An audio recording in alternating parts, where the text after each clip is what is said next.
everyone. Welcome to another episode of the Cubica AMF Tech Tip Podcast. This is your weekly podcast where we take you on a journey through the fascinating world of bowling technology and beyond. As always, I'm your host, Orly, and we have a special guest today. We have Charles Craig. Charles, welcome to the show. Thanks for having me back, Orly. It's great to be here. Yeah, Charles did a few shows, quite a bit of shows with me when we kind of first started the podcast. And then, Charles is a busy man, so I don't like to bug him too much. But I decided to bug him again and was like, let's get Charles back on the show. So, Charles, if you don't mind letting everyone know that may have not heard you on the show before, your title with the company and what you do here with Cubica AMF. Sure, Orly. So I am a Max training specialist. I've been with the company now for about 8 years and split that up between technical support and then my training position.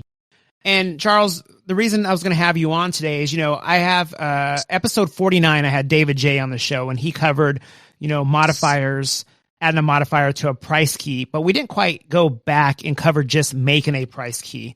So I was wondering if you could kind of cover that today. I know when I was in a center, we were trained, they helped us build our price keys and got us all ready. And we were like, oh yeah, we got it. And then, time passed by. And when I was ready to add something new, like I had a new product, I was like, oh man, how do we do that again? And then I was over there bugging you guys like, hey, trainer that I had, can you please help me out, make a price key? So, for some, they might think it's easy, but I was just wondering if you could kind of cover that today on how to make a basic price key.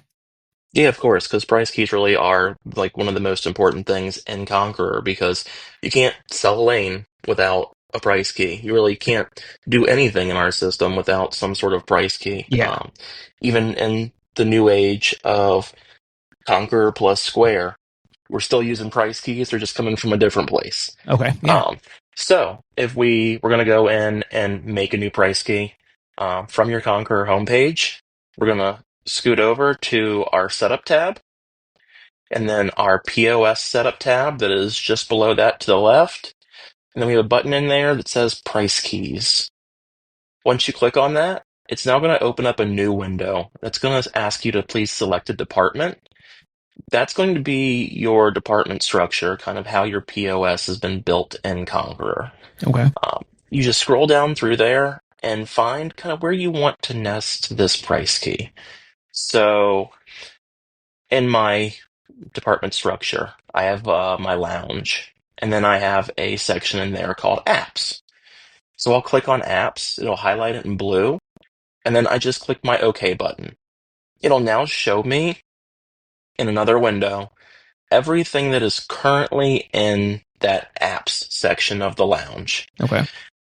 To add any sort of new price key to here, we would just hit the new button. It's down towards the middle of your screen. It'll then show you at the very top, the name field will go blank. We'll just put something in, like pizza bites. Right below that, we have an option, a little blue box that says price. We can come in here and then either do what we call a static price, which is just a price that's good all the time, or a dynamic price, which will then fluctuate based on day and time. Okay. If we're doing a static price, you just type in your dollar amount and hit apply, and then hit the red X to leave the page. This is also where you would add things to this price key, things that, are really important. So like your tax group. I think we've covered tax groups before in a past podcast. We would click in our tax group box and then just pick whatever tax would apply. You also below have an option for quantity. And then if you set automatic gratuity up in Conqueror at some point, we have an option to include optionally or always or never. On the right side there, we have a whole bunch of different options. Things like authorization required, whether only certain employees at a certain permission level should be able to sell this. Okay. If it's an item that only a package can use, maybe it's a birthday pizza, and you don't want your staff selling, a $5 birthday pizza when your real pizza costs $10. Yeah. Or for those of the customers that use our FBT system, that members only box right there, that's going to say that they have to be attached to the FBT system to be able to use this price key. And then just other things like kitchen printable. Should it go to a kitchen printer if it's been enabled? and discountable. Should we be able to discount this price key? There's certain things that you won't, Yeah. like your alcohol. You'll likely Yeah. never discount alcohol just Right. because of what that entails. But maybe a cheeseburger, yeah, I'll give you $2 off if it was, cooked a little bit too well or something. Um, the last really big part of making a price key down there is applicability, however we want to say it. Um, you have an option in there that says saleable on, meaning when can I actually use this price key? Okay. And we can pick between certain dates, from certain dates, or until a certain date. So honestly, this is one of the best parts of the price keys, I think, is just because if I'm starting a special and I want it to start on June 1st, I can go ahead today, build my price key, and come in here and say, sell this from June 1st forward. I don't have to worry about coming in the last day of May to make sure that this special is set up. I've already done it a month ahead of time, and now it just goes live when it needs to. Okay. And I Uh, have a quick question, and I didn't even tell you I was going to ask you this, so I might throw you off a little bit. Let's say someone, maybe summer's coming up and they're like, oh, you know what, we're going to raise our prices for summer prices. Would they go in the same way to find that key and just kind of go into it to update their price?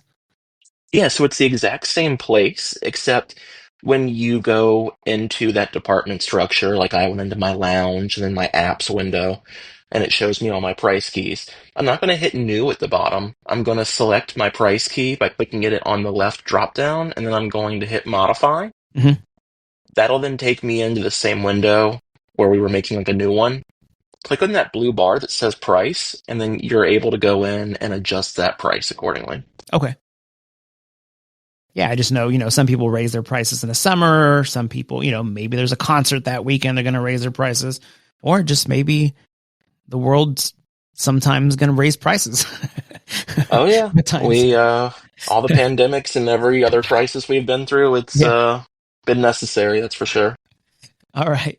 Well, Charles, I appreciate you coming on today. I think this was I know sometimes people think these are some basic little things, but when it comes down to it, you might not think like, you might think, man, I remember how to do this. And then you're like, no, I don't. And, I've talked to some centers where they're like, oh, I have a menu. This is going to stay this way for a long time. No, it's not. You're going to come across something and be like, I'm going to add this to my menu, and before you know it, you're going to have a ton of buttons. So now you know how to make them and you know how to make them and you know how to update them. So I do appreciate you coming on, Charles. And we hope to have you back soon. Yeah, of course. Thank you so much for having me. All right, everyone. If you're new to the show, make sure you're going back and listen to past shows. Share these shows with your friends, your coworkers, management, ownership, anyone that you think might get some help from them. And until next time, we will talk to everyone soon.